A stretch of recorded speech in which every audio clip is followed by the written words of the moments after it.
በንጥቀት መቃረብ ዘመን ቤተክርስቲያን ምን ትመስላለች? የአማኞች ሕይወት ምን ይመስላል? እና ዘመኑን ስናየው ምንድነው የሚነግረን ነገር? ትውልዱን ስናየው ምን ይነግረናል? የለመድነው መተናል። ሚዘገንን ዜና ዲስንተሳይዝድ ሆነናል። ጆሮአችን ለመደው። ድሮ ትንሽ ቁስል ስናይ ስቅጥጥ የሚለን ነገር ዛሬ የተቆረጠ አንገት ብናይ እንኳን እየለመድነው መጣን። የዘመኑ መልክ ምን ይመስላል? ዜናዎቻችን ምን ይመስላሉ? ጋዜጦቻችን ምን ይናገራሉ? የሰው አእምሮ በምን ተይዟል? ፕሮፌሽናል ዓለሙ በምን ተይዟል? ኢየሱስ ሊመጣ ነው። ሲመጣ እንዳታፍር። ምን ሰርተ ምን ሰብስበ ነው በሱ ፊት የምትገለጥ? ምን አረክ ለእግዚአብሔር መንግሥት? በዘመን ምን ሰራህበት? በእድሜ በሰጠ እድሜ ምን ሰራህበት? በሰጠ ጉልበት ምን ሰራህበት?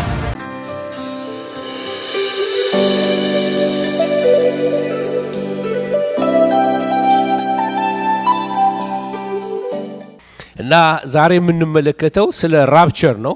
ራፕቸር ወይንም ደግሞ ንጥቀት ብዙ ጊዜ ሰምተነዋል። እና እንዴት ይሆናል እንደዚህ የሚለውን ጥያቄን ለመመለስ ሞክራለሁኝ። ግን ላሳይ የምፈልገው ነጥቤ ዋናው ምንድነው? በዚህ በንጥቀት መቃረብ ዘመን ቤተክርስቲያን ምን ትመስላለች? የአማኞች ሕይወት ምን ይመስላል? የምናየው ዘመናችንን መጽሐፍ ቅዱስ ሲናገር ስለ ይሳኮር ልጆች ሲናገር ዘመኑን ምን ያደርጉ ነበር? ይመረምሩ ነበረ ይላል። ስለዚህ ጥበበኞች ነበሩ ይላል። ጌታ ኢየሱስ ክርስቶስ ምን አለ? በአዜብ ላይ ይላል ወይንም ደግሞ ደመና ሲሆን ዝናብ ሊዘንብ ነው ትላላችሁ፣ አሁን ብራ ነው ሊሆን ትላላችሁ፣ የሰማዩን መልክ ታውቃላችሁ፣ የዘመኑንስ መልክ ለምን አታውቁም ብሎ ጌታ ተናገረ። እና ዘመኑን ስናየው ምንድነው የሚነግረን ነገር? ትውልዱን ስናየው ምን ይነግረናል? ትውልዱ ላይ የሚነበበው ነገር ምንን ያመለክተናል? እነዚህን ጥያቄዎች ለእናንተ ጥልና ከዛ ወደ ትምህርቴ እገባለሁኝ። ወሬው ሁሉ የሚያስፈራ የሚሆነው በምድር ዙሪያ የሚልን መዝሙር ሲዘምር ብዙዎቻችን እናውቀዋለን። በዛ ዘመን ወሬ ሁሉ የሚያስፈራ ከሆነ በዚህ ዘመን ደግሞ ወሬው ሁሉ የሚያሳብድ ማለት ነው። ስለ ዜናዎች ቁጭ ብያይ ነበርና አፕ ቱ ዴት የሆነ ኢንፎርሜሽን እንዲኖረኝ ይፈልጋለሁ። ምክንያቱም ለትምህርት ይጠቅመኛል። ዘመኔን የምመረምረው አንዱ በዛ ነው፣ ሌላው በመንፈስ ነው። ትላንትና ዜና አይታችሁ እንደሆነ በፓኪስታን የነዳጅ ቦቴ ፈንድቶ ቢያንስ 120 ሰው ኢንስተንትሊ ሞተዋል ተቃጥለው። እና አሁን ለኛ የለመድነው መተናል። ሚዘገንን ዜና ዲስንተሳይዝድ ሆነናል። ጆሮአችን ለመደው። አስደንጋጭ ነገር አያስደነግጠንም። ድሮ ትንሽ ቁስል ስናይ ስቅጥጥ የሚለን ነገር ዛሬ የተቆረጠ አንገት ብናይ እንኳን እየለመድነው መጣን። አስለመደን። ጠላት በማሳየት አስለመደን፣ በሲኒማ አስለመደን፣ በምን አስለመደንና አሁን በፍንዳታ በአደጋ በመኪና በመግጨት በምን አደጋ ላይ እየተፈጠረ ዓለም ላይ ሲመጣ ብዙ አልገርም እያለን መጥቷል። የዛሬ ቀን ዜና ነው ምነግራችሁ። ይሄ የመሬት ናዳ በቻይና ውስጥ እንዳለ አንድ መንደር ቀብሮ ብዙ ሰዎች ሞቱ። ገና የቀሩ 93 ሰዎች አሉ፣ ጠፍተዋል። ኦብቪየስሊ ከዛ ውስጥ ጥቂቶች ሊድኑ ላይድኑም ይችላሉ። እስራኤል በጎላን ተራራ አካባቢ ላይ የሶሪያን የውትድርና ካምፕ ደብድባለች ትላንትና። ምንድነው የሚነግራችሁ? አሁን ለኛ ዘውትር ዜና ነው አይደለም? ግን ነገሮች እየጨመሩ መልካቸው እየተለወጠ እየመጣ ነው። በእንግሊዝ ሀገር ትልቅ ህንጻ ሲቃጠል የዓለም ህዝብ ሁሉ ተመልክቶታል። ብዙ ሰዎች ራሳቸውን ከእሳት ለማዳን ከፎቅ እየተወረወሩ ተፈጥፍጠው ሞተዋል። ያ ደግሞ ራሱን የቻለ ሌላ ረብሻ ወይንም ሰላማዊ ሰልፍ በእንግሊዝ ሁሉ እየተደረገ ነው ያለው ይሄ ነገር እንዲመረመር። በቅርብ ጊዜ እንግሊዝ ፓርላማ በሳይበር አታክ ደርሶበታል። ምን ማለት ነው? የፓርላማው ዶክመንቶችን ከየት እንደሆነ በማይታወቅ አንዳንዶች ራሻ ናት ይላሉ፣ ሌላው ቻይና ነው ይላሉ፣ ሌላው ኖርዝ ኮሪያ ነው ይላሉ። ስለዚህ ኢንፊልትሬት አድርገው ዶክመንቶቻቸውን ዳታዎቻቸው ሚስጥሮቻቸውን ለማግኘት ብዙ እንትን ሆነዋል። እንደ ወረራ ነው የሚቆጥሩት። ሳይበር አታክ እና ወረራ አይለያይም። ይሄኛው በኮምፒውተር ነው፣ ያ በጀቶች ነው። ግብጽ፣ ሳውዲ አረቢያ፣ ኩዌት እና ደግሞ ባልሳሳት እንደዚህ የአረብ ኤሚሬትስ አንድ ላይ ሆነው አምፀውባታል ማለት ዘግተውባታል። ምንም አይነት መኪና ወደዛ አይገባም። ምግብ እቺ ላንድ ሎክ የሆነች ሀገር በጣም ትንሽ አይላንድ ናት። ስለዚህ ከኢራን ከቱርክ ምግብ እንደ ጉድ እየሄደላት ነው ያለው እና ዓለም እዛ ሰፈር ያለው ግጭት በጣም የገረመኝ ነገር ይሄ ነው። እዛ ሰፈር የነበረው ግጭት በካታርና በአረቦቹ መካከል የተነሳው ግጭት ፖለቲካል ግጭት ወደ ጅቡቲና ኤርትራ መጥቶ ጅቡቲና ኤርትራ አሁን ግንባር ለግንባር ተያይዘዋል ሊጣሉ ማለት ነው። እዛ ሰፈር በፓርላማ ይደባደባሉ፣ እኛ ሰፈር ደግሞ በጥይት ልንደባደብ ነው። ስለዚህ ዓለም ግሎብ እንዴት እንደተያያዘች እንድናይ ነው። እዛ ጋር የተነሳ ረብሻ እዛ ሰፈርም አፌክት እያደረገ ነው። ኔትወርኩ በጣም ጥልፍልፍ እያለ ነው። ፖለቲካዊ ትስስሩ ኃይለኛ የሆነ መጥቷል። ወይ ወደ ጥፋት ይመራል፣ ወይ ወደ ደግሞ ወደ ተሳካ ነገር ይመራል። የሚያስፈሩ ነገሮች በዓለም ላይ ያሉ እንዳሉ እንድታውቁት ነው። ቻይና እንደ ብርታቷ ብዙ ነገር ማድረግ ትችላለች። ነገር ግን አንዳንድ የተከለከለችው ውሃዎች አሉ መሄድ የሌለባት። ጃፓን ጋር ጠጋ እያለች ነው፣ ብዙ አይስማሙም።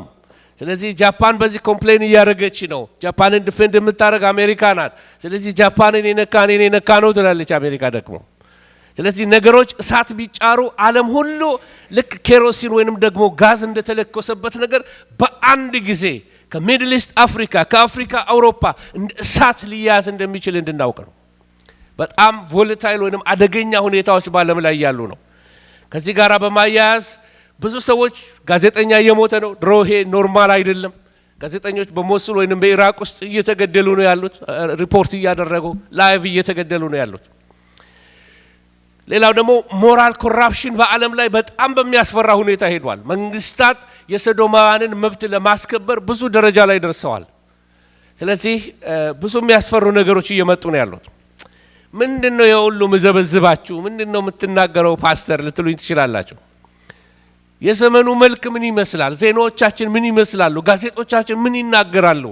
የሰው አእምሮ በምን ተይዟል? ፕሮፌሽናል ዓለሙ በምን ተይዟል? የቢዝነስ ዓለሙ በምን ተይዟል? ይህንን ነገር ካወቅን የምድርን ወደ አቅጣጫዋን ምን እየመራት እንዳለ ልንረዳ እንችላለን። ዛሬ የምንነጋገረው ስለ ንጥቀት ነው። ንጥቀት ከቤተ ክርስቲያን ዶክትሪኖች ወይንም ትምህርቶች ሁሉ አንገብጋቢ ምንድነው አልኳችሁ? አንገብጋቢ ትምህርት ነው።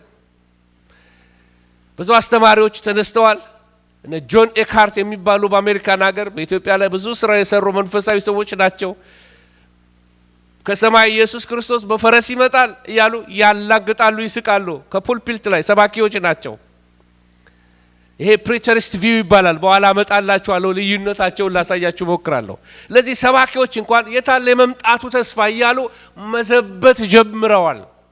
ጌታ ግን ስለ ተስፋ ቃሉ አይዘገይም። እግዚአብሔር ስም ብሩክ ይሁን። ስለዚህ የክርስትና አስተምህሮት ነው። ትምህርቶች በሙሉ ምድራዊ እንድንሆን እያደረጉን ነው ያሉት። ብዙ ትንቢቶች እየሰማን ነው። ስለ ኑሯችን ያስፈልገናል። ይሄኛውንም ትንቢት አትርሱ። ኢየሱስ ይመጣል። እነሆ በቶሎ እመጣለሁ ይላል ጌታ። ክብር ለእግዚአብሔር ይሁን። በእኔ ዘንድ ደመወዝህ አለ ነው የሚለው ጌታ። ለእያንዳንዱ እንደ ስራው እሰጠዋለሁ አለ ጌታ። ስለዚህ አንገብጋቢ የክርስትና ትምህርት ስለሆነ በየትኛውም ዘመን ዓለም በጣም እየሰለጠነች በሄደች ቁጥር እኛም ትምህርታችንን እያሰለጠን ነው። ሌላ አይነት አድርገን ልንቀይረው አንችልም።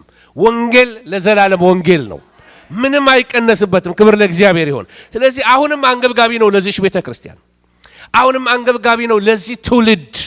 አባቶቻችን ወንጌልን ሲያስተምሩን ስለ ጌታችን ስለ ኢየሱስ ክርስቶስ መምጣት አፈ ታሪክ አድርገው አይደለም ያስተማሩን፣ መጽሐፍ ቅዱስ ጠቅሰው ነው ያሳዩን። ይኸውልህ የእግዚአብሔር ቃል ይሄን ይላል፣ ልጄ ሆይ ይሄንን ቃል አስተውል፣ ጌታ በደመና በክብር ይመጣል ብለው አስተምረውናል በእግዚአብሔር ቃል። ስለዚህ ቃሉ ለዘላለም ይኖራል። ግራ እንዳናጋባው ሌላው ልናቀው የሚገባው ነገር አንገብጋቢ ትምህርት ነው። ሁለተኛ ደግሞ ከዳግም ምጽአት የተለየ ነገር ነው። ዳግም ምጽአትና ንጥቀት ሁለት የተለያዩ ክስተቶች ናቸው። ንጥቀት ከዳግም ምጽአት በፊት የሚመጣ ክስተት ነው። በመካከላቸው 7 ዓመት አለ። ቀኒቱንና ሰዓቲቱን አታውቁምና የሚለው መጽሐፍ ቅዱስ ስለ ንጥቀት ነው። የጌታ መምጣት ግን ከንጥቀት በኋላ ዳንኤል ቁጭ አድርጎልናል፣ ካልኩሌት አድርገን እንድናውቀው። ቁጥሩን ሁሉ አሳያችኋለሁ። እኛ ከተነጠቅም በኋላ የሚቀሩ ሰዎች ካሉ ካልኩሌት አድርገው ኢየሱስ በዚህ ቀን ይመጣል ማለት ይችላሉ። አሁን ግን በዚህ ቀን ኢየሱስ ክርስቶስ ይመጣል ወይንም ሊነጥቀናል የሚል ትንቢት ብትሰሙ ከእግዚአብሔር አይደለም። ቀንና ሰዓቲቱ ምን አታረጉም። ስለዚህ ንጥቀትና ዳግም ምጽአትን አንደባልቀው ያኔ በጣም ፕሮፌቲክ ኮንፊውዥን ውስጥ እንገባለን፣ ግራ መጋባት ውስጥ እንገባለን። ከዛ ጋር አያይዤ ላሳያችሁ የምፈልገው በዛሬው ትምህርታችን ላይ የአማኞች በህይወት እያሉ መወሰድ ነው። አንዳንድ ሰዎች ምን ይላሉ? እነሆ እመጣለሁ የሚለው ትንቢት መሞቻ ቀኔን አላውቀውም፣ ስለ ሞት ነው የሚናገረው። በሞት ወስደሃለሁ ነው አላለማ። በሞት ወስደሃለሁ አላለም ጌታ። አንሞትም እያልኳችሁ አይደለም፣ እንሞታለን። ቀናችን ሲደርስ እንሸኛለን። ኧረ አሜን በሉ። አዎ ግን አላ እንዲህ አይነት ትምህርቶች ስላሉ ነው አንሞትም የሚል ትምህርት ስላለ በዚህ ትውልድ መካከል ሊሞቱ ሲሉ ነው የሚያውቁት። ነገር ግን ጌታ የሚናገረው በስጋ ስለመሞት አይደለም። ንጥቀት ብሎ ሲናገር ይሄ የሚበሰብሰው ስጋችን የማይበሰብስ ሆኖ ይቀየራል። የዛን ጊዜ ጌታን እንመስላለን። ከዛ በኋላ በማይሞት ስጋ ወደ ጌታ እንወሰዳለን። ይሄ ነው ንጥቀት ማለት። አሜን በሉ። ይሄንን መጽሐፍ ቅዱስ ጳውሎስ ምን ይላል? የተባረከው ተስፋችን ይሄ ነው ይላል። ዘላለማዊ ነው። ምክንያቱም የተሰሎንቄ ክርስቲያኖች ዘመድ አዝማድ ጓደኞቻቸው የጌታ የሆኑት ሁሉ እየሞቱ ሲመለከቱ በጣም በጭንቀት ውስጥ ገቡ። ገና የ3 ወር ክርስቲያኖች ናቸው የተሰሎንቄ ክርስቲያኖች።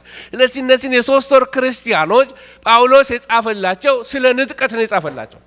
ከየት አመጣው ጳውሎስ ይሄንን ትምህርት? ከዛ በፊት የት ቦታ ላይ ተጽፏል? ይሄ የንጥቀት ትምህርት ጳውሎስ የፈለሰፈው ነው ወይስ ከየት የመጣ ነው? ዛሬ እሱን ላሳያችሁ ሞክራለሁ። ንጥቀት የመሰብሰብ ጊዜ ነው። ሃሌሉያ። በሞት የቀደሙንን የጌታ የሆኑትን ዘመድ አዝማዶቻችንን፣ ታላላቆቻችንን፣ ሐዋርያትን፣ ነቢያትን ሁሉ እንደገና እናገኛቸዋለን። እግዚአብሔር ስም ብሩክ ይሁን። በጌታ ሆነው ያንቀላፉትን እንደገና እናያቸዋለን። ስለዚህ ሐዘናችሁ ሁሉ ይላል ጳውሎስ ሲናገር እንደ ዓለም አትዘኑ። ምክንያቱስ ይሄ ሲዩ ሌተር ነው እንጂ ጉድባይ ፎሬቨር አይደለም። ከኔ ጋር ናችሁ ወይ? እንደገና የሞቱ ታላላቆች ወንድሞቻችን እህቶቻችንን በጌታ አንቀላፉትን ሁሉ እናገኛቸዋለን። እኔ እናቴን አገኛታለሁ፣ እርግጠኛ ነኝ። ሃሌሉያ። አባቴን አገኘዋለሁ፣ ወንድሞቼን አገኛቸዋለሁ። በምድር ያተረፍኩት ነገር ቢኖር ዘሮችን ወደ ወንጌል ማምጣቴ ነው። አሜን። ትልቅ ቤት አልሰራውላቸውም፣ ትልቅ ተጎት አልገዛውላቸው፣ ግን ወንጌል ሰብኬላቸዋለሁ። የጌታ ናቸው።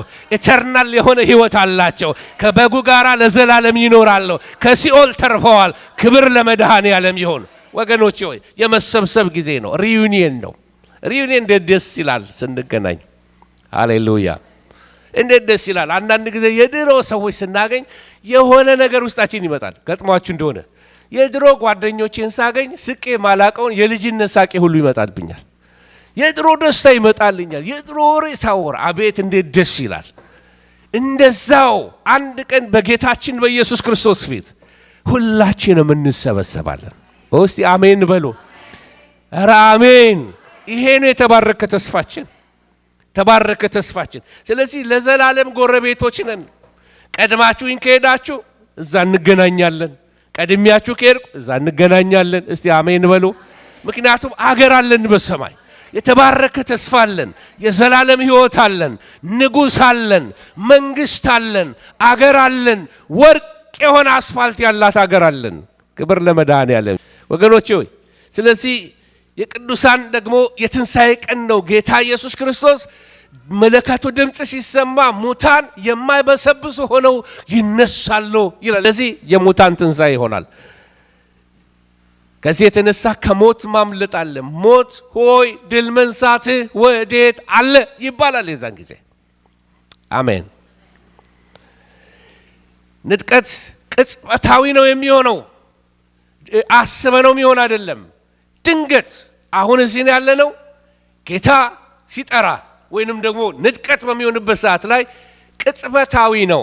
እነ ትዊንክል ኦፍ አን አይ በኋላ መጣበታለሁ፣ እንደ አተም አይነት ስለሱ ነግራቸዋለሁ። እና በጣም ድንገት ነው የሚሆነው። አይናችን ብልጭ ብላ ከዛ ስፒድ ባነሰ እንዴት እግዚአብሔር ተመልከቱ፣ ይሄን የሚያህል ፍጥረት ፈጥሮ እግዚአብሔር ዊዝን ሰከንድ ሌላ አድርጎ መስራት ይችላል። ለእግዚአብሔር የሚሳነው የለም። ትልቁ እግዚአብሔር ትልቅ ስራ በህይወታችን ይሰራል። ለኤተርናል ኪንግደም የተጠራን ሰዎች ስለሆንን ኤተርናል የሆነ አካል እንለብሳለን። ኢየሱስ ክርስቶስ ከሞት ሲነሳ ለብሶት የነበረውን አካል እኛ ምን እንለብሳለን? በግድግዳ ውስጥ አልፎ ሰላም ለእናንተ ይሁን ብሎ ኢየሱስ እንደመጣ እኛም ግድግዳ አይዘንም። ትዊንክል ኦፍ አን አይ በቅጽበት አይን ስንለወጥ የዛን ጊዜ ይሄ ነገር ሊይዘኝ አይችልም። ሃሌሉያ! ኧረ አሜን አሜን። ይሄ ግድግዳ ሊይዛችሁ አይችልም። ህንጻው ሊይዛችሁ አይችልም። ምንም ግዑዝ ነገር በምንም ነገር ውስጥ እናልፋለን። ኦ ሃሌሉያ! ንጥቀት ሌላው ሚስጥር ነው። ከምንድን ነው ሚስጥር የሆነው? በኋላ አሳያችኋለሁ እሱን። በጣም መርሳት የሌለብን ነገር ንጥቀት በጣም ኤሚነንት ነው። በጣም ቅርብ ነው። ቶሎ ይሆናል፣ ድንገት ይሆናል፣ በማናስብበት ሰዓት ይሆናል። ይሄንን ስናስብ ታዲያ ህይወታችን የተዘጋጀ እንዲሆን መንፈስ ቅዱስ ይፈልጋል። በጣም በሚያሳዝን ሁኔታ ግን የዘመኗ ቤተ ክርስቲያን የጣለችው አንዱ እንቁዋ የትንቢትን ትምህርት ነው። ይሄኛው ትንቢት መረሳት የሌለበት ትንቢት ነው። ትንቢት ሁሉ ምን ይሆናል ይላል መጽሐፍ ቅዱስ? ይሻራል ብሎ ይናገራል። ይሄ ትንቢት መረሳት የሌለበት ትንቢት ነው። ኢየሱስ ክርስቶስ በክብር ይመጣል። ቢሰማን ባይሰማን፣ ሞቅ ቢለን ባይለን፣ በእኛ ስኬጁል አይሄድም ጌታ። በራሱ ሰዓት ጌታ ብቅ ይላል ጌታ። አሜን ሃሌሉያ። የዛን ጊዜ ቆይ ገና ነኝ ምንም አይሰራም። የዛን ጊዜ ከዛ በኋላ ያለው ኢተርናሊ ነገሮች ሁሉ ይለወጣሉ። አንድ ትምህርት እያዘጋጀው ነው፣ ለማይነጠቁ የሚል ትምህርት አለኝ እና ያንን እንደው ጌታ ቢረዳኝ በተለያየ ቋንቋዎች ማቅረብ እፈልጋለሁ። ለማትነጠቁ ለናንተ ይላል መልእክቱ ማድረግ ያለባቸው። አሁን በምድር የለንም። ይሄን ስትሰሙ ብዙ ሰው ሲጠፋ አስተውሉ። እንዲህ ይሆናል፣ በኢየሩሳሌም እንዲህ ይሆናል፣ በአውሮፓ እንዲህ ይሆናል፣ እንዲህ ይሆናል ብዬ ነገሮችን ለማስቀመጥ ሞክራለሁ እና አይ ሆፕ ያን ሜሴጅ እናንተ የምትሰሙ አያድርጋችሁ። ጌታ ሌፍት ቢሃይንድ እንዳትሆኑ እግዚአብሔር በመንፈስ ቅዱስ ይቀስቅሳችሁ። ኧረ አሜን በሉ። የግሪክኛውን ቃል መጠቀም ፈልጋለሁ። ንጥቀት የሚለው ቃል ሃርፓዞ ይላል። የግሪክኛው ቋንቋ ምን ማለት ነው? ድንገት ምንጭቅ አድርጎ ከአደጋ መካከል ማውጣት ማለት ነው። ድንገት አንድ ህፃን ልጅ ትዝ አለችኝ። ከቤታችን ፊት ለፊት በትልቅ በርሜል ላይ ውሃ ሞልቶ ቁጭ ብሏል እና ያቺ ህፃን ልጅ በጣሳ እንዲህ ያረገች ስትጫወት አልፊያት ሄጃለሁ።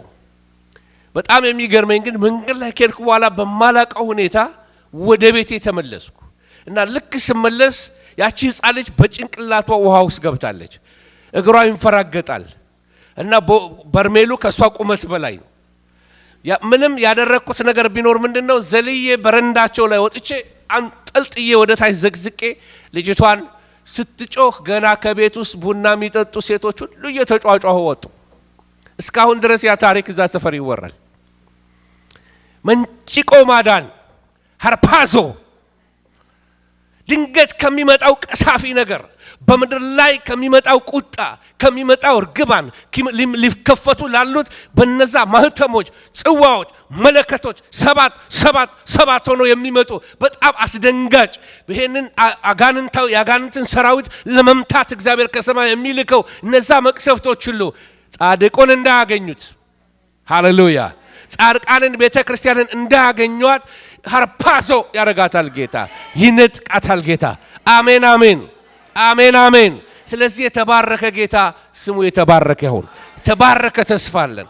መመንጨቅ ማለት ነው። ሌላው ፓሮሲያ ማለት ነው። ይሄ ደግሞ ፍቅርን መግለጫ ነው። በጣም የሚናፈቅን ወዳጅ ሄዶ ጥምጥም ብሎ በቃ ማቀፍ ነው። እንደ ሪዩኒየን እንዳልኳችሁ ነው። ያ ቀን ጌታን በክብር እናየዋለን። አይኖችህ ንጉሱን በውበቱ ይመለከቱታል። ኧረ አሜን። ይሄ ለዘመናት ፓስተር እኝኝኝኝ ያለ የሚሰብክልን ኢየሱስ የዛን ጊዜ ያለ ሰባኪ ታየዋለህ። አሜን ሃሌሉያ። ያለ ምንም መካከለኛ ያለ ምንም ማዳመቅ ክብሩን እንመለከተዋል። የዛን ጊዜ ሳባ ንግሥት ያለችውን አስታውሱ። ምን ብላ ተናገረች?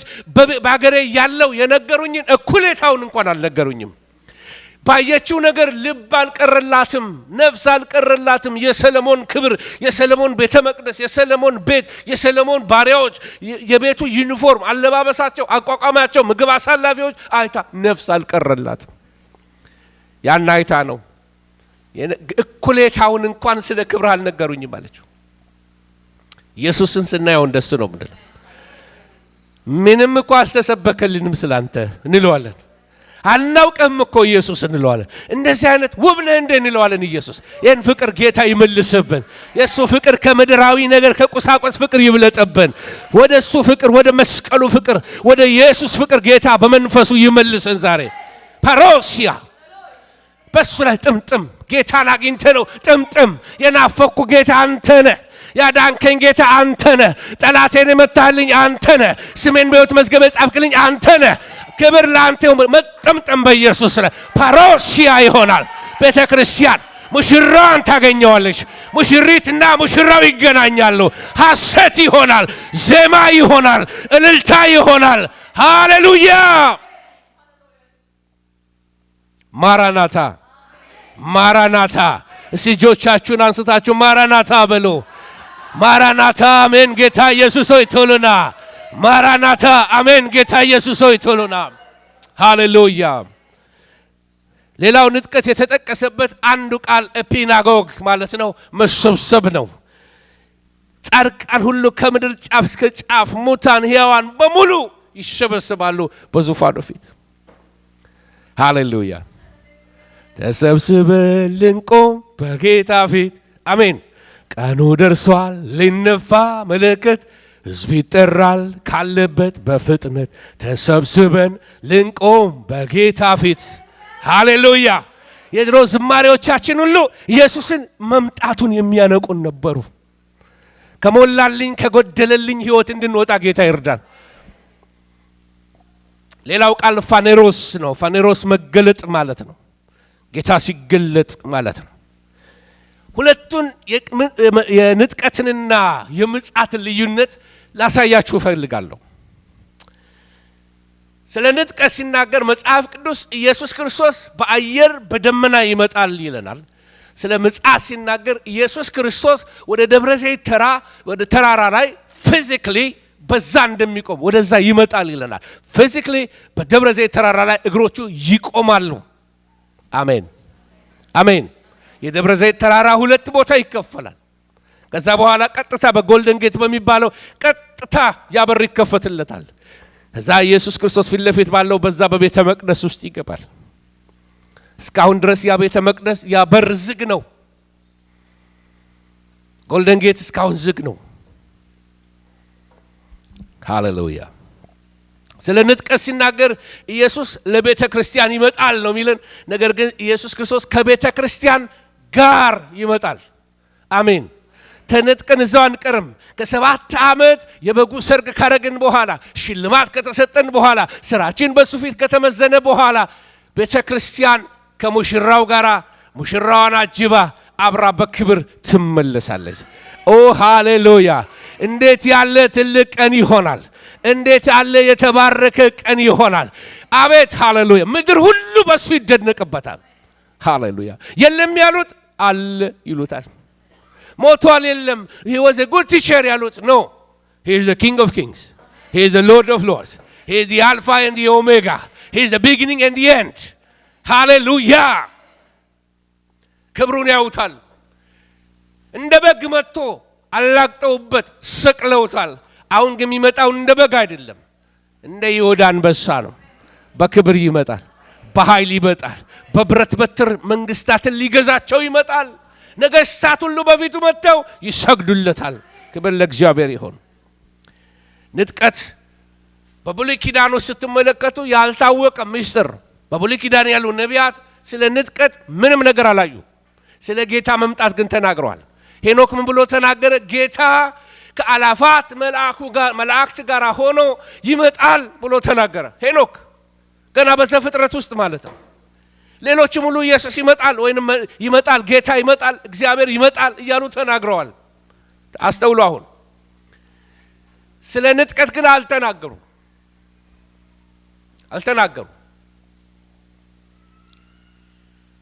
ዳግም ምጽአት በብሉይ ኪዳን ምስጢር አልነበረም። እግዚአብሔር እንደሚመጣ በደንብ አድርገው ይናገሩ። ጌታ ራሱ ይመጣል፣ አዶናይ ራሱ ይመጣል እያሉ ይናገሩ ነበር። ንጥቀት በስውር የሚሆን ነው። ንጥቀት በስውር ነው የሚሆነው። like a thief in the night፣ ሌባ በሌሊት እንደሚመጣ ነው የሚሆነው። ንጥቀት ሰዎች ሲጠፉ ነው የሚታወቀው። ዳግም ምጽአት ግን ላይ በግልጥ በብዙ ድምፅ በብዙ ደመና በብዙ ክብር ምድር እየተንቀጠቀጠች ሰማይና ምድር እያየው ነው ኢየሱስ በግልጥ የሚመጣው።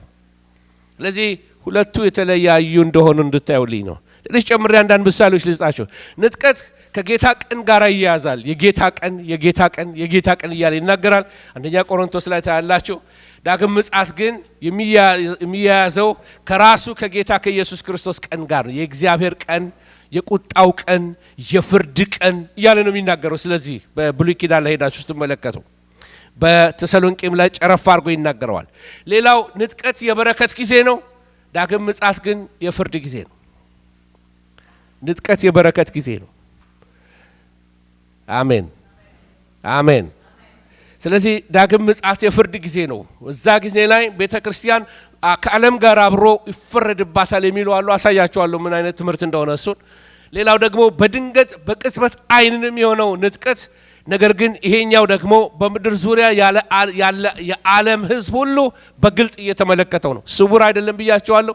ይሄኛው በቅጽበት ዓይን ነው የሚሆነው። ይሄ ግን ሰው ሁሉ እየተመለከተው ነው። ምንም ስውር ነገር የለውም። ኢየሱስ ይመጣል። ሰማይ እያየው ልክ አሁን ዛሬ እዚህ ቁጭ ብለን ምድር ሲንቀጠቀጥ ዓለም ሁሉ ሁካታ ሲሞላ ሰው ሁሉ ወደ ሰማይ ሲያንጋጥጥ ኢየሱስን ያየዋል። መላእክትን ይመለከታቸዋል። እና ምናልባት ለአንዳንዶች ምን ይላሉ? ኤሊያኖች መጡብን ነው የሚሉት። ምክንያቱም አስቀድሞ ሆሊውድ የሰበካቸው ነገር አለ። ሆሊውድ ምን ብሏቸዋል? ኤሊያንስ አይደለም ኢቲ ኤሊያንስ ከልጅነት ጀምሮ ልጆቻችንን በደንብ ፊድ አድርገዋቸዋል። ኢየሱስ ኤሊያን አይደለም፣ የራሱ ምድር ናት። እሱ የፈጠራት ናት። ሁሉ ከእርሱ በእርሱ ለእርሱ። አሜን። እግዚአብሔር ስም ብሩክ ይሁን። ቀጥዬ ደግሞ ለማሳየት ያህል ንጥቀት በቤተ ክርስቲያን ላይ የሚያተኩር ብቻ ነው። እስራኤልን አይጨምርም፣ አህዛብን አይጨምርም። ቤተ ክርስቲያንን ብቻ። ለምን? ሙሽራው ቤተ ክርስቲያን ናት። ሃርፓዞ የሚያደርገው ቤተ ክርስቲያንን ብቻ ነው። ዳግም ምጽአት ግን የሚጨምረው ተመልከቱ፣ በእስራኤልና በአህዛብ መንግስታት ላይ ያተኩራል። ያ ጊዜ የያዕቆብ መከራ ተብሎ ነው የተጠቀሰው በመጽሐፍ ቅዱስ ላይ። ለያዕቆብ አልቅሱለት፣ ለያዕቆብ ጸልዩለት፣ እንደዚህ ተብሎ የተማለደለት ጊዜ ነው። ከዛ በመቀጠል ደግሞ ዘጠነኛ የምታዩት ኢየሱስ እንደ ብሩህ የንጋት ኮከብ ሆኖ ነው ለቤተ ክርስቲያን የሚመጣላት። ነገር ግን እንደ ጽድቅ ፀሐይ በማብራት በፈውስ ክንድ ወደ ምድር ይመጣል። በተገለጠ ክብር ማለት ነው። በመጽሐፍ ቅዱስ ውስጥ ሄዳችሁ ስትመለከቱ ሳይሞቱ የተነጠቁ ሰዎች አሉ። ሁላችሁም ወደ መጽሐፍ ቅዱሳችሁ ከሄዳችሁ ታስተውሳላችሁ ይህን ታሪኮች። ሄኖክ አካሄዱን ከእግዚአብሔር ጋር አደረገ፣ እግዚአብሔር ወስዶታልና ምን አላለም? አልተገኘም። ይሄን መወደውን ወዳጄን ወስደዋለሁ። እዚህ ምድር ላይ ትቼው አልሄድም። እሾህና አሜኬላ በሚመቅልበት ምድር ላይ አልተውም። ና ወደ እኔ። ሃሌሉያ። በሞት አይደለም የሚሄደው፣ ከነ ሰውነቱ ነው የሄደው። እርግጠኛ ነኝ በሰማያዊው ዓለም ሲገባ ግን ይሄ የሚበሰብሰውን ስጋ ይዞ አይደለም የሚሄደው።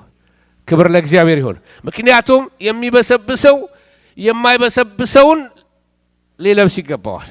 ስለዚህ በዘላለም ክብር ለመኖር የዘላለም ልብስ ያስፈልገናል። እግዚአብሔር ስም ብሩክ ይሁን። ስለዚህ ሄኖክ አንዱ ከተነጠቁት አንዱ ነው።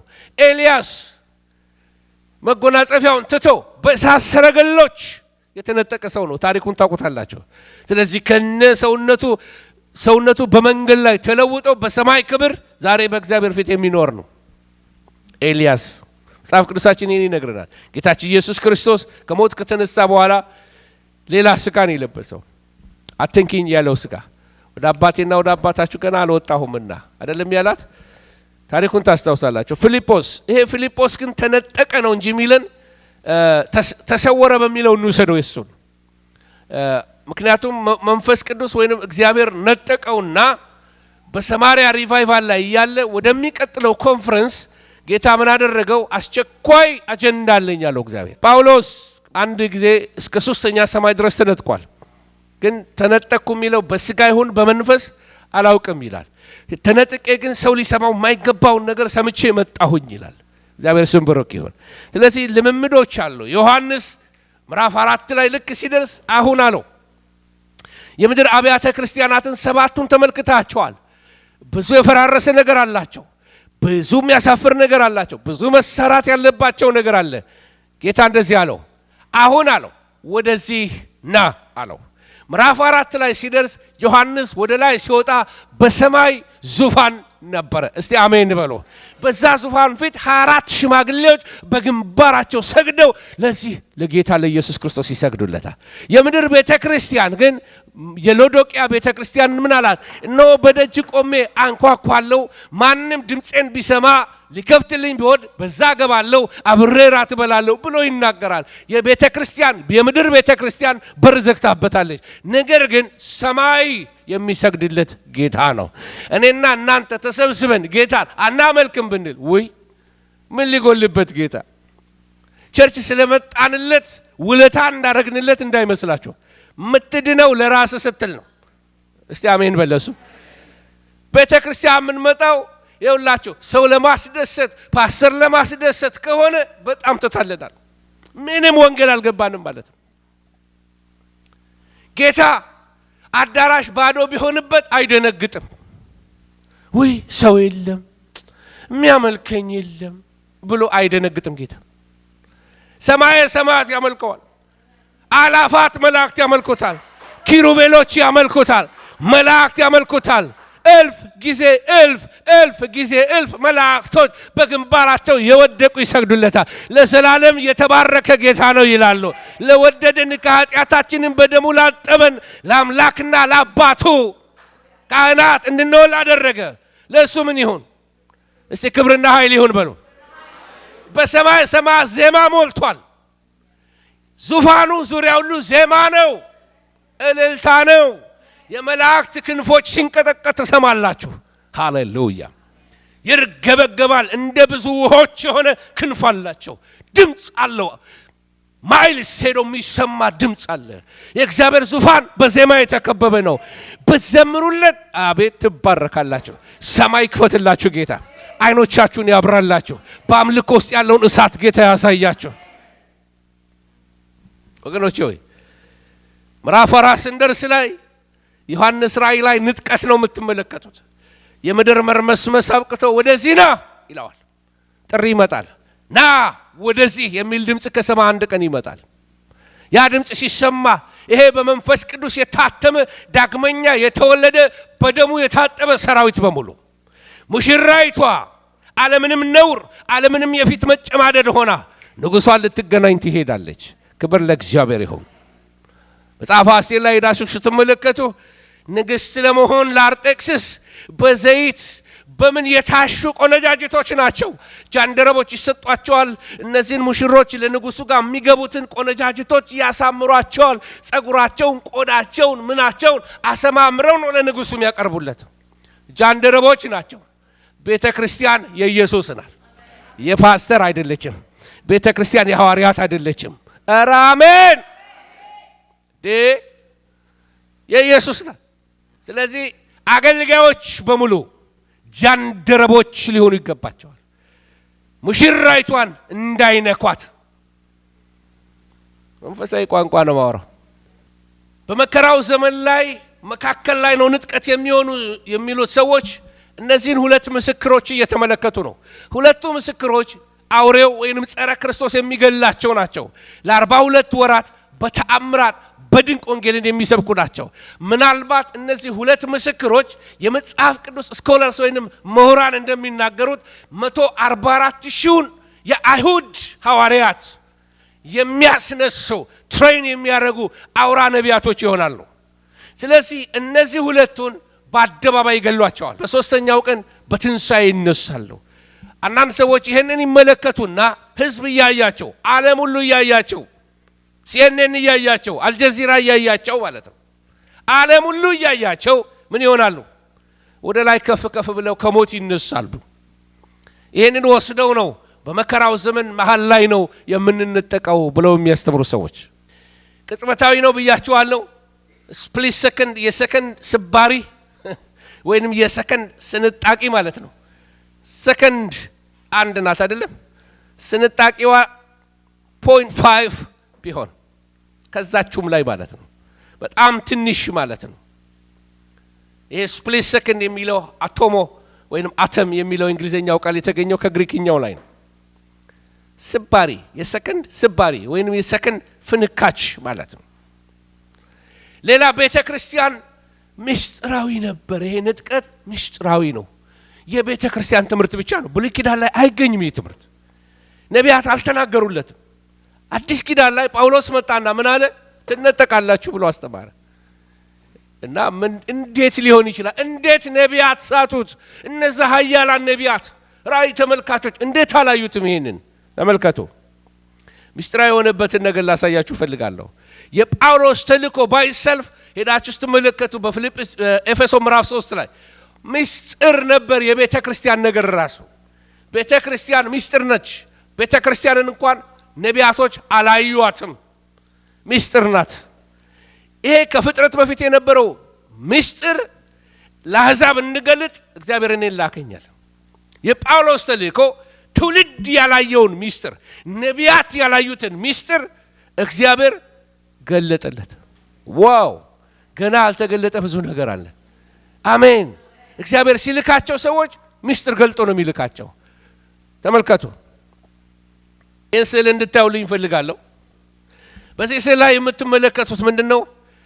የብሉይ ኪዳን ነቢያቶች ናቸው። በትንቢት ባለራእዮች ናቸውና እስከ ሩቅ ዘመን ይመለከታሉ። ሲመለከቱ መጀመሪያ ያዩት ምንድን ነው? የሰማነውን ነገር ማን አምኗል? የእግዚአብሔር እስክንድ ለማን ተገልጧል? ስለ ኢየሱስ ክርስቶስ መሞት፣ ስለ ኢየሱስ ክርስቶስ ትንሣኤ፣ ስለ መሲሁ መገደል ራሱ ዳንኤል ምን ብሎ ተናገረ? መሲህ ይሞታል ይገደላል ብሎ ተናግሯል። ዳንኤል 9 ሄዳችሁ ተመልከቱ። ስለዚህ ነቢያቶች የኢየሱስን ሞት አይተዋል። የመጀመሪያ ምጽአቱን አይተዋል። በጣም የሚገርመው ነገር ነቢያቶች አልፈው ደግሞ ዳግም ምጽአቱን ተመልክተዋል። ጌታ በደመና በክብር ይመጣል አሉ። ከአላፋት መላእክት ጋር አብሮ ይመጣል አሉ። ኦኬ። ስለዚህ በመካከል ያለው ዘመን የጸጋ ዘመን ይባላል። እነዚህ ሁለት ተራሮች ናቸው። በሁለቱ ተራሮች መካከል ቤተ ክርስቲያን አለች። ምስጢር ናት። ማንም አላያት። ማን አያት አልኳችሁ? ጳውሎስ ወደ ሶስተኛ ሰማይ ተነጥቆ ሰው ሊሰማ የማይገባውን ነገር ተመልክቶ ይህን ምስጢር ተረድቶ መጣ። ምን ማለት ነው? አሕዛብ አንድ ላይ ሆነው በጸጋ ይድናሉ። ሃሌሉያ! እግዚአብሔር ምስጢር አድርጎ ያስቀመጠው አሰራር ነበረ። ይሄ ምስጢር በራለት። ስለዚህ ነቢያት አላዩትም።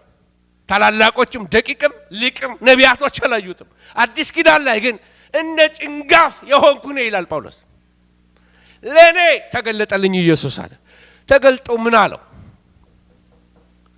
ብዙ ምስጢራት ስለ ዘላለም፣ ስለ ኢተርኒቲ፣ ስለ ደስቲኒያችን ብዙ ምስጢራትን ጌታ ነገረው። አንዱ ስለ ጸጋ ዘመን ነው የነገረው። ስለዚህ የቤተ ክርስቲያን ዘመን ስውር ነበር፣ ምስጢር ነበረች ቤተ ክርስቲያን። ጳውሎስ ብቻ ነው የገባው። እነ ጴጥሮስ እንኳን አልገባቸውም። መጀመሪያ ላይ አልገባቸውም። ምክንያቱም ከአሕዛብ ጋር ሊበሉ ይቀመጡና አይሁድ የሆነ ሰው ሲመጣ እነ ጴጥሮስ ምን ማድረግ ይጀምራሉ? አላውቀውም።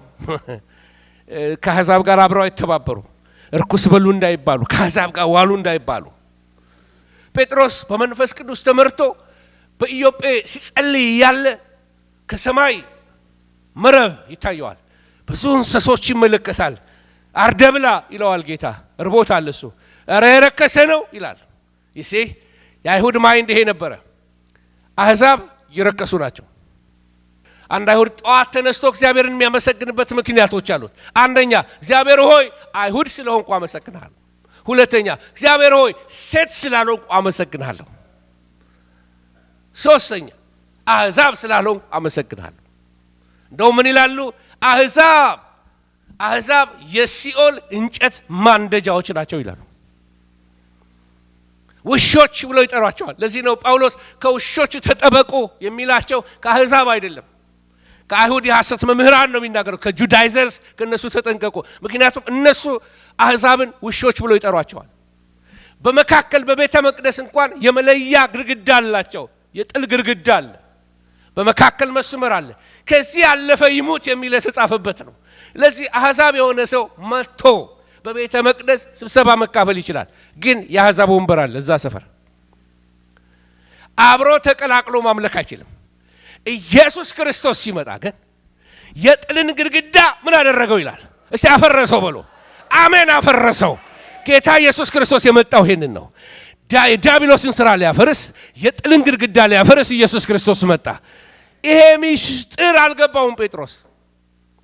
ስለዚህ በስብሰባቸው ላይ እና ያዕቆብ ሁሉ ሲነታረኩ፣ ታላላቆች ሲነታረኩ እንዴት ሐሳብ ጋር ገባህ የሚል ነው። ምክንያቱም ማይንድ ሴታቸው አህዛብ እንዲህ አይነት ሰዎች ናቸው ብለው ስለሚያስቡ ነው። ወገኖቼ ሆይ የጌታችን የኢየሱስ ክርስቶስ መምጣት በቅርብ ነው። አጠገባችሁ ያለውን ሰው ብትነቃ ይሻላል፣ ጌታ ሊመጣ ነው በሉልኝ።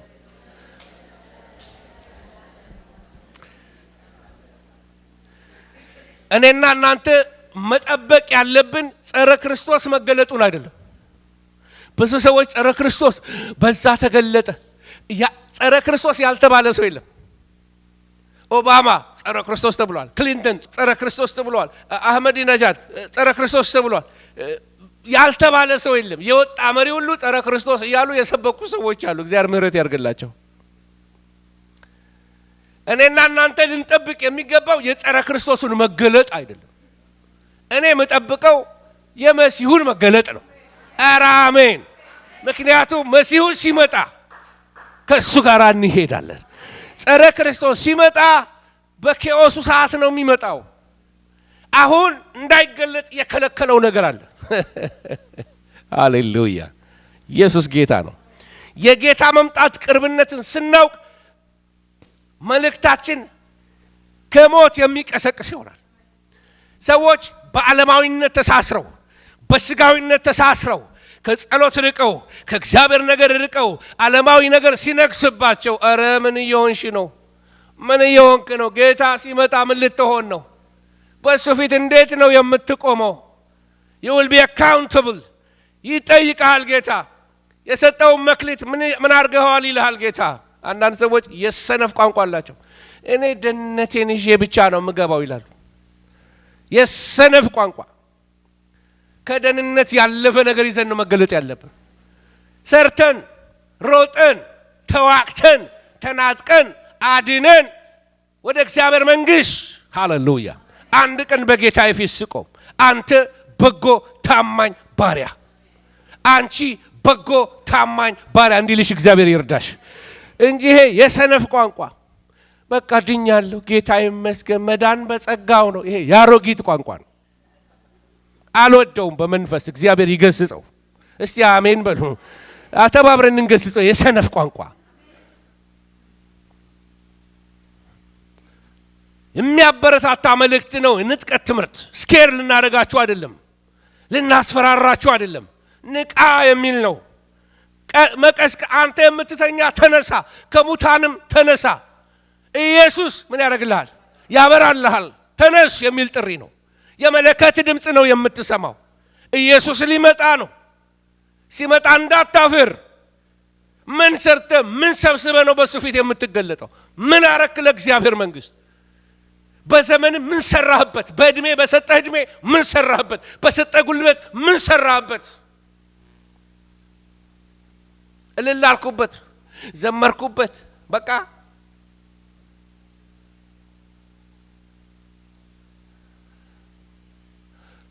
ጌታ ቅርብ ነው። ቅዱሳን እንድንሆን ይቀሰቅሰናል። በቅድስና እንድንኖር ጌታ ሊመጣ ነው።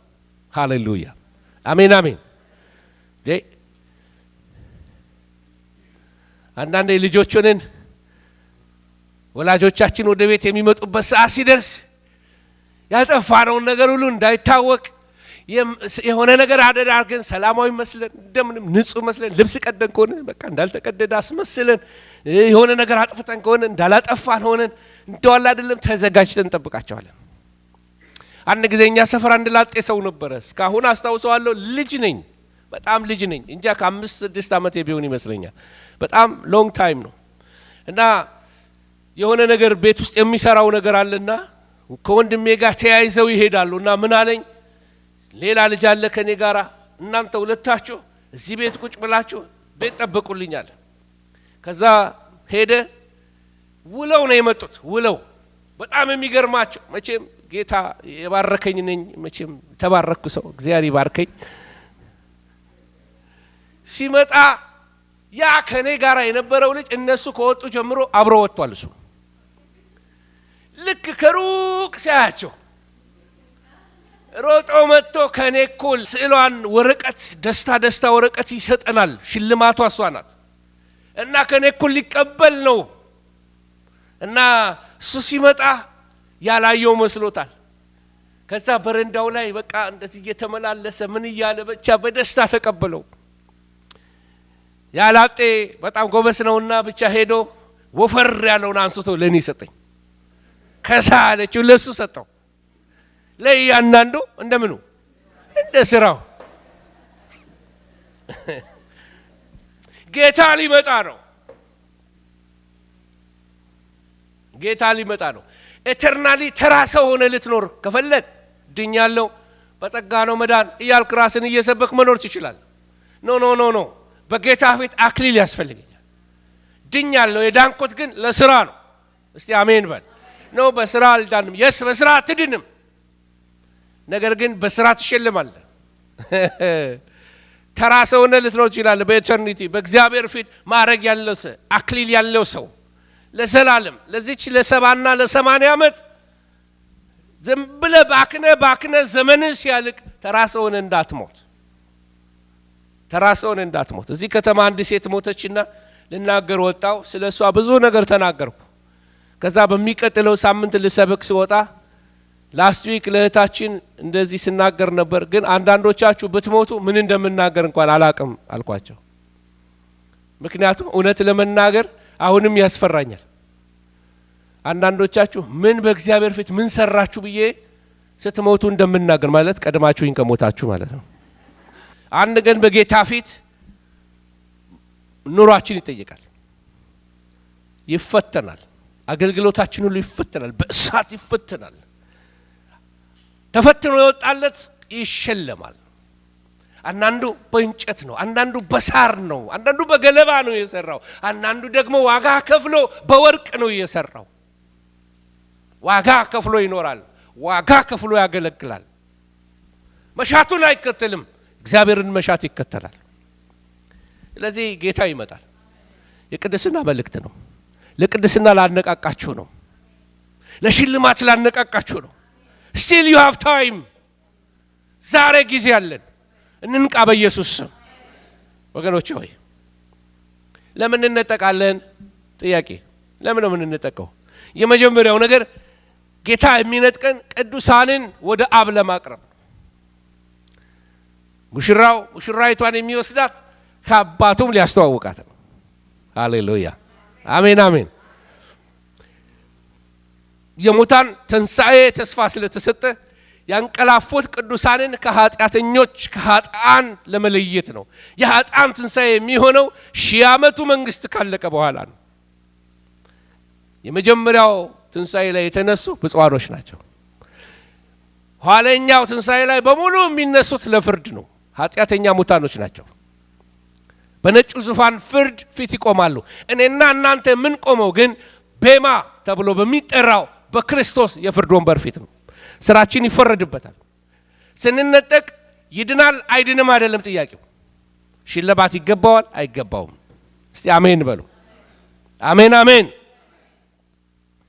በስሜ ውሃ ብርጭቆ ውሃ ለነዚህ ለተናናሾች የሰጠ በስሜ ላገለገለ በስሜ ላደረገ ለሱ ብድራት አለው እያለ ነው ጌታ።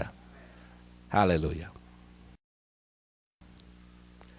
የአማኞች ስራ ይመዘናል በጌታ ዙፋን ፊት። አገልግሎታችን ይመዘናል፣ ህይወታችን ይመዘናል፣ ሩጫችን ይመዘናል። 80 ዓመት ሰጠው በምድር ላይ 80 ዓመት ኖርክ እና ይመዘናል። ፍሬና ጥጥ ፍሬ ይለያል። ወይንም ደግሞ ዘር ያለው 10 ኪሎ በቆሎ ከ100 ቶን ገለባ ይሻላል። ጥቂት ፍሬ ይዘን ብንኖር ይሻላል ገለባ ተሸክመን። የሰው አፕሪሺዬሽን ዋው፣ በሰው ተደንቃችሁ፣ በሰው ተብላችሁ፣ በሰው መሞገስ፣ በሰው መታወቅ፣ ዝናን፣ ክብር እየፈለግን ሳናገለግል እንዲሁ ከናዳምነትህ እንዲሁ ከና አሮጌው ሰው በመንፈስ ቅዱስ ካልሞተ ከስጋዊነት ጋር አብሮ ሰው እግዚአብሔር ማገልገል አይችልም። መሞት የሚባል መንፈሳዊ መርህ አለ። ፍሬያማ የሚያደርገን ይሄ መንፈሳዊ ሞት ነው። ማንም ሊከተለኝ የሚወድ ቢኖር ራሱን ይካድ፣ መስቀሉንም ተሸክመው ይከተለኝ። እለት እለት ይከተለኝ። መስቀል እኔነትን የሚገድል ነው። ፕራይድን ይገለዋል። ይሙት ይሄ በኢየሱስ ስም። ስራችን ይመዘናል። በትህትና እናገልግል። እስቲ አሜን በሉ። በትህትና እናገልግል። አሜን አሜን። ለምንድን ነው ንጥቀት የሚሆነው? የበጉ ሰርግ ራት እንዲሆን። ምን እንደተዘጋጀ አናውቅም። አይን ያላየው ጆሮ ያልሰማው እግዚአብሔር ለሚወዱት ያዘጋጀው ምን ይሆን? በዛ የራት ገበታው ምን አይነት ይሆን? የሚበላው ነገር ምን ይሆን? ይሄ መንግስተ ሰማያት ግብዣ ምን ይመስላል? ዋው! የአርጤክስስ ቤተ መንግስት ለ7 ቀን ተሽቆጥቁጣ፣ ለይቅርታ ለረዘም ቀናት ለወራት፣ ምናልባት መጋረጃው ሰማያዊ፣ ሐምራዊ፣ ነጭ ግምጃ በቃ ተነጥፎ ንጉሱ በለጋስነት ወይን እያጠጣ ህዝብ ሁሉ ያንበሸብሽ ነበረ። የኔና አንተ ጌታ የ120 ቀን አይደለም 7 ዓመት ሙሉ የፈጀ ግብዣ፣ ሽልማት ያለበት፣ እልልታ ያለበት፣ ምስጋና ያለበት፣ አክሊል ያለበት፣ ዜማ ያለበት፣ መላእክት ባሉበት፣ ታላላቆች ባሉበት፣ እነ ሚካኤል ባሉበት፣ ኦ ሃሌሉያ! ታላላቅ መላእክት ሁሉ ባሉበት፣ ኃያላን ነቢያቶች ባሉበት፣ በተሰበሰቡበት፣ አንቱ ልንላቸው የሚገባ ታላላቆች ሁሉ ባሉበት ስምህን ጠርተው አሜን አሜን አሜን። ኦ አይቻለሁ። ያኔ እዛ ቫንኩቨር እያለሽ ያቺን ዳ ሴት ሄደሽ እንዲህ ያረግሽላትን አይቻለሁ። ሸልምሻለሁ። አሜን። ስሜን አክብረሻል። ምንም በሌለበት ምድረ በዳ ተከትለሽኛል። በጉድለትሽ አላጉረመረምሽም። አምልከሽኛል፣ አገልግለሽኛል፣ ደስ ብሎኛል ብሎ ጌታ ሽልማት ይሰጥሻል። እስቲ አሜን በል። የበጉ ሰርግ ራት ይሆናል። ለምንድን ነው ንጥቀት የሚሆነው? የቅዱሳን አካል ይለወጣል። ንጥቀት ለማድረግ አካላችን ይለወጣል። ቅድም እንደነገርኳችሁ ቅዱሳንን ወደ ፍጽምና ያመጣቸዋል ይሄ ንጥቀት። ከዛ ወደ ኃጢአት መስራት አንችልም። ስጋችን የለም። አሁን የኢየሱስ አይነት ስጋ ነው የለበሰው። ሰማያዊ አካል ነው የምንለብሰው። ፍጹማን እንሆናለን። ምን እንሆናለን አልኳቸው? ፍጹማን እንሆናለን። አስፈሪው ይሄ ነው። ንጥቀት የሚሆነው አደገኛው ነገር ይሄ ነው። የእግዚአብሔር ፍርድ እንዲጀመር። እንዴት ነው የእግዚአብሔር ፍርድ የሚጀመረው? ሃርፓዞ ከጥፋት ፊት ይመነጭቅና ቤተ ክርስቲያንን ያወጣታል። የዛን ጊዜ መንገድ ከልካይ የሆነች ቤተ ክርስቲያን ከመንገድ ዞር ስትልለት በዓለም ውስጥ ተደብቆ ያለ፣ በሲስተም ውስጥ ተደብቆ ያለው አውሬው ጸረ ክርስቶስ ማኒፌስት ማድረግ ይጀምራል። አሁን የሚከለክለው ኃይል አለ። ማን ነው ጸረ ክርስቶስን የከለከለው በምድር ላይ እንዳይገለጥ? እስቲ ቤተ ክርስቲያን ባሉ። ቤተ ክርስቲያን በምን አቅሟ? በመንፈስ ቅዱስ ኃይል። መንፈስ ቅዱስ በውስጧ ስላለ አታሳልፈው። ኢቭን ክርስቲያን በበዛበት አካባቢ እኮ አንዳንድ መናፍስቶች መስራት አይችሉም እኮ። ክርስቲያን በዛ ብለው ከአካባቢው ለቀው ይሄዳሉ። አንድ ቦታ ምስክርነት ሰማሁኝ። ከነገር ውስጥ የነበረ ሰው ሲመሰክር ነው። አሁንማ ብንጠራው ሁሉ መናፍስት አንመጣ ብለውናል አለ ሲመሰክር። ምክንያቱም በየሰፈሩ ቸርች፣ በየሰፈሩ ሰባኪ፣ ወንጌል በዛ።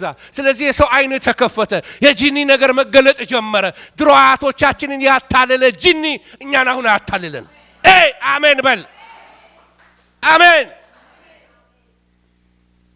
በምንም ስም ይጥሩት፣ አዳልሞቲ፣ ቦረንቲቻ ምናምን ይበሉት፣ አጋንንት ነው። አሁን የእኛን ትውልድ አያሳስተው። ጌታ ትውልድ አስነሳ። ይህን ጂኒ የሚክድ ትውልድ አስነሳ። አቴቴ የሚክድ ትውልድ አስነሳ። ሟርት የሚክድ ትውልድ ተነሳ። በድግምት በመተት የማያምን ትውልድ ተነሳ። ኢየሱስ ጌታ ነው የሚል ተነሳ። እስቲ አሜን።